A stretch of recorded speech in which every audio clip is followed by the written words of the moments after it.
अस्सलाम वालेकुम दोस्तों, आज के इस वीडियो में हम डिस्कस करेंगे केमिस्ट्री 2016 का फर्स्ट ईयर का फाइनल पेपर। तो वीडियो स्टार्ट करते हैं। तो फर्स्ट एमसीक्यू की बात की जाए तो वो ये है कि born Haber cycle is a special application of which law. First option जो है वो हेसिस लॉ है, बी जो है वो रेड लॉ है, जो चार्ली जो है वो बॉयल्स लॉ है और डेल्टा जो है वो हेनरी लॉ है। तो इसका जो राइट ऑप्शन जो कि बनता है वो हमारे पास हेसिस लॉ बनता है। उसके बाद एमसीक्यू नंबर 2 की बात की जाए तो वो है कि oxidation number of manganese in KMnO4 is. तो इसमें जो है वो हमने जो है वो मैंगनीज़ की ऑक्सीडेशन नंबर चेक करना है। अगर हम देखें इसमें तो फर्स्ट ऑफ ऑल जो कि पोटेशियम की जो कि ऑक्सीडेशन नंबर है इसमें जो है वो +1 है, क्योंकि हमने मैंगनीज़ की फाइंड करनी है। तो इसी वजह से जो है वो इसका एक्स हम इसमें लिखेंगे। और जो कि ऑक्सीजन 4 है, क्योंकि ऑक्सीजन की जो कि ऑक्सीडेशन जो नंबर होता है वो -2 होता है, क्योंकि इसमें 4 हैं तो जो है वो 2 इंटू -4 इज़ इक्वल टू -8। जो ओवरऑल जो कि ऑक्सीडेशन नंबर है किसी भी कंपाउंड की वो अकॉर्डिंग टू लॉ जो है वो 0 होती है। तो इसी वजह से जो है वो 1 -8 -7 हो जाएगा और -7 + x इज़ इक्वल टू 0 है। जो x होगा वो 7 के इक्वल हो जाएगा। ठीक हो गया।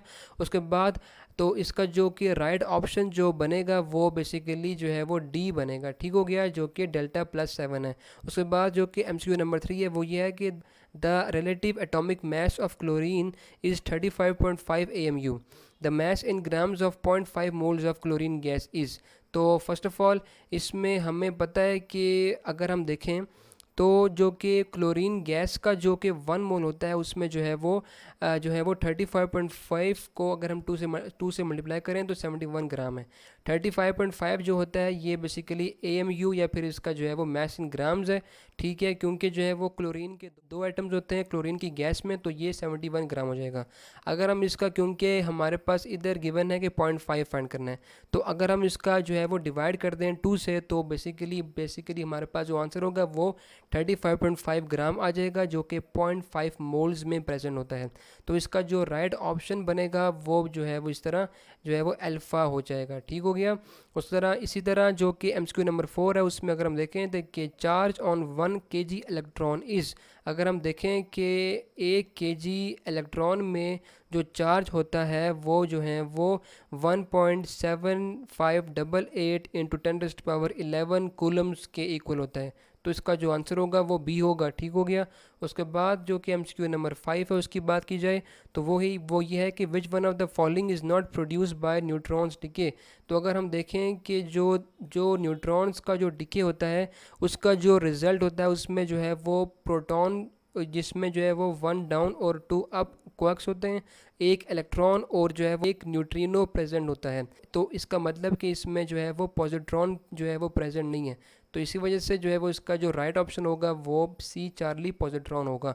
ठीक हो गया। उसके बाद जो कि एमसीक्यू नंबर 6 है, एमसीक्यू नंबर 6 की बात की जाए तो वो ये है कि according to VSEPR theory the shape of AB3E type molecule is what. तो AB3E जो टाइप ऑफ मॉलिक्यूल है, अगर एग्जांपल देखें तो वो बेसिकली अमोनिया NH3 है। तो इसका जो राइट ऑप्शन होगा वो ट्रायंगुलर पायरामिडल होगा, क्योंकि जो है वो इसमें जो है वो 3 जो A है उसके साथ जो है वो तीन जो है वो एटम्स जो है वो बॉन्ड है और जो है वो 1 पेयर ऑफ इलेक्ट्रॉन है। ठीक है। उसके बाद अगर हम एमसीक्यू नंबर 7 की बात की जाए तो वो ये है कि bond energy is independent of which factor. तो अगर हम देखें कि जो बॉन्ड एनर्जी के फैक्टर्स होते हैं उसमें जो है वो एटॉमिक साइज़ भी होता है, बॉन्ड लेंथ भी होती है और बॉन्ड आउटर भी होता है। इसमें लंदन फोर्सेस नहीं होती, क्योंकि जो है वो जो बॉन्ड एनर्जी है वो ये है कि 2 एटम्स के बिटवीन जो उनका बॉन्ड है उसकी एनर्जी है। जो लंदन फोर्सेस होती हैं वो 2 मॉलिक्यूल्स के बिटवीन होती हैं। इसका जो राइट ऑप्शन बनेगा वो बी होगा। ठीक हो गया। उसके बाद एमसीक्यू नंबर 8 है वो ये है कि which of the following gas will diffuse more rapidly at STP। तो अगर हम देखें कि इसमें जो कि कौन सी गैस ऐसी है जो कि जो है वो मोर रैपिडली डिफ्यूज़ करेगी, तो हमें पता है कि according to the diffusion law जिस गैस का मास इन ग्राम्स जो होता है वो कम होता है उसकी ज़्यादा जो डिफ्यूजन स्पीड ज़्यादा होती है। तो इसी तरह अगर हम देखें तो इसमें जो है वो मिथेन गैस की जो कि मास है सबसे कम होता है, जो 16 ग्राम होगा। जो एमसीक्यू नंबर 8 है उसका जो राइट ऑप्शन होगा वो डी होगा। ठीक हो गया। उसके बाद जो कि एमसीक्यू नंबर 9 है, अगर हम देखें कि pressure exerted by the real gas is always less than that of ideal gas at the same condition due to what. तो इसमें ये बात की जा रही है कि जो रियल गैस जो कि प्रेशर एग्जिट करती है वो सेम कंडीशंस में आइडियल गैस से जो रहती है वो हमेशा कम क्यों होती है। तो इसकी कम होने की वजह अल्फ़ा है, क्योंकि जो है वो रियल गैस में inter molecular forces of attraction जो होती हैं वो प्रेजेंट होती हैं। 10 की बात की जाए तो distillation under reduce pressure is called. तो रिड्यूस प्रेशर के अंडर जो कि डिस्टिलेशन होती है वो जो है उसका अगर हम देखें तो उसको हम कहते हैं कि वो है वैक्यूम डिस्टिलेशन। ठीक हो गया। तो जो है वो वैक्यूम डिस्टिलेशन में जो है वो हम रिड्यूस प्रेशर पर डिस्टिलेशन करते हैं। ठीक हो गया। MCQ number 11, existence of the CaCO3 calcium carbonate in the trigonal and orthorhombic forms is an example of. तो अगर हम देखें तो एक कंपाउंड की जो है वो दो जो हैं वो क्या हैं, इसकी फॉर्म्स हैं, फिजिकल फॉर्म्स हैं। तो अकॉर्डिंग टू डेफिनेशन इसका जो राइट ऑप्शन बनेगा वो होगा नंबर सी, जो कि पॉलीमॉर्फिज्म है। ठीक हो गया।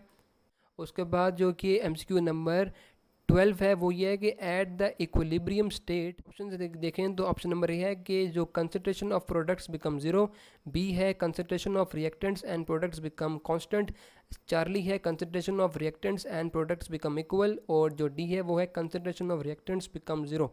इसका जो राइट ऑप्शन बनता है वो हमारे पास बी बनता है। बहुत ही एक इंपॉर्टेंट एमसीक्यू है कि जो इक्विलिब्रियम स्टेट होती है उसमें जो है वो रिएक्टेंट और प्रोडक्ट की जो कंसंट्रेशन होती है वो कांस्टेंट होती है, ना ही ज़ीरो होती है और ना ही इक्वल होती है, बल्कि वो जो है वो कांस्टेंट होती हैं। ठीक हो गया। एमसीक्यू नंबर 13 की बात की जाए तो वो ये है कि if the reaction does not proceed appreciably in forward direction it shows.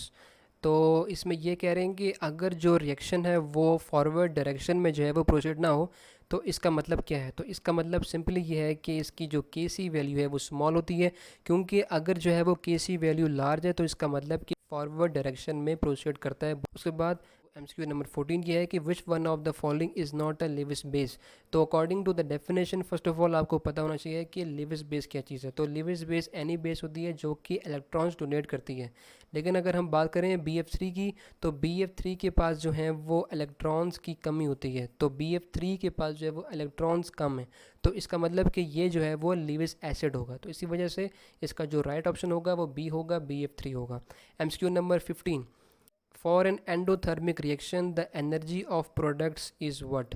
तो अगर हम देखें कि जो हमारे पास जो कि एंडोथर्मिक रिएक्शन होता है उसमें जो प्रोडक्ट की जो एनर्जी होती है वो रिएक्टेंट की एनर्जी से ज़्यादा होती है। उसके बाद जो कि एमसीक्यू नंबर 16 है, the red blood cells will not be affected by osmosis if they are placed in which solution. Alpha है 95% NaCl सोल्यूशन, बी है 0.95% NaCl सोल्यूशन, सी है प्योर वाटर, और डी है 9.5% NaCl सोल्यूशन। तो इसका जो राइट ऑप्शन बनता है वो हमारे पास बी बनता है, 0.95% NaCl सोल्यूशन। ठीक हो गया। उसके बाद जो कि लास्ट एमसीक्यूज़ है, MCQ number 17, the depression of freezing point for 1 molar solution of non volatile non electrolyte solute is called. तो जो कि ये कह रहे हैं कि जो कि नॉन वोलेटाइल नॉन इलेक्ट्रोलाइट जो सोल्यूट है अगर वो 1 मोलर सोल्यूशन है और उसका जो कि फ्रीजिंग पॉइंट है वो जो कि डिप्रेस होता है तो उसको हम क्या कहते हैं। तो उसकी अकॉर्डिंग टू डेफिनेशन वो उसको हम क्रायोस्कोपिक कांस्टेंट कहते हैं। तो इसका जो राइट ऑप्शन है वो है अल्फ़ा है, क्रायोस्कोपिक कांस्टेंट है। तो ये थे एमसीक्यूज़ केमिस्ट्री के 2016 का फाइनल पेपर था जो कि हमने इस वीडियो में डिस्कस किया। अगर आपका कोई भी क्वेश्चन है इसके रिलेटेड तो नीचे कमेंट्स में ज़रूर मेंशन करें, मैं आपके आंसर ज़रूर दूंगा। और अगर आपको ये वीडियो पसंद आई है तो इसको ज़रूर लाइक करें और अपने दोस्तों के साथ भी शेयर करें, और मेरे चैनल को सब्सक्राइब करें और बेल आइकन को भी प्रेस कर दें ताकि आपको आने वाली वीडियोज़ की नोटिफिकेशन मिल सके। तो मिलते हैं नेक्स्ट वीडियो में, तब तक के लिए अपना ख्याल रखिए। अल्लाह हाफ़िज़।